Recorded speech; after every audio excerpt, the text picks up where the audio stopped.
अब ठाकुर जी थोड़ी देर तो ढूंढते रहे, ढूंढते ठाकुर जी गए थक। बोले जे तो मिले कोई ना, गोविंदा पतो ना कहां जाके छुप गए, मिले ही ना रो। सो ठाकुर जी कहा कियो, ढूंढना छोड़ करके मंदिर में गए और जाकर के अपने बिस्तर पे सो गए। बोले चुपो रे, मैं आई ना रो ढूंढ में तो को। और यहाँ गोविंद स्वामी छुप करके बैठे, बोले ठाकुर जी आ रहे होंगे।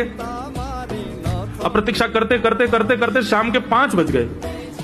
गोविंद दास जी बेचारे बार बार इतने सहज हो जाएं कि ठाकुर जी को मैं दिख जाऊं। पहले वृक्ष पे थे, थोड़े नीचे आ गए कि कोई बात नहीं, ठाकुर जी को दिख नहीं रहा हूं, अब दिख जाऊंगा।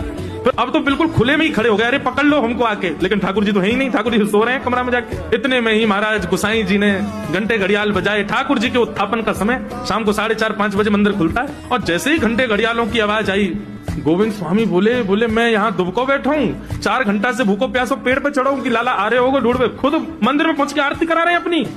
गोविंद दास जी मंदिर के बाहर जाके खड़े हो गए तो देखा श्रीनाथ जी बढ़िया प्रेम से खड़े आरती करवा रहे।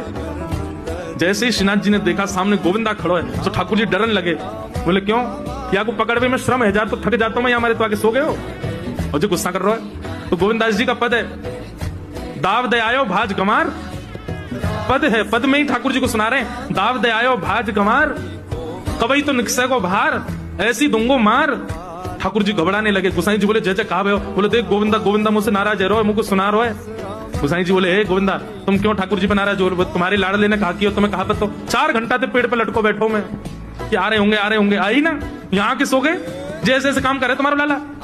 गोसाई जी जब ये लीला सुनते तो उनके नेत्र सजल हो जाते। तुम कितने भाग्यशाली हो, जगत नियंता त्रिलोकी नाथ इस कलिकाल में तुम्हारे साथ खेलते हैं, तुम्हारे साथ लीला करते हैं। गोविंदास ठाकुर जी को खेल बहुत प्रिय है बंधु, ठाकुर जी को खेलना बहुत प्रिय है। ठाकुर जी को आनंद कराओ।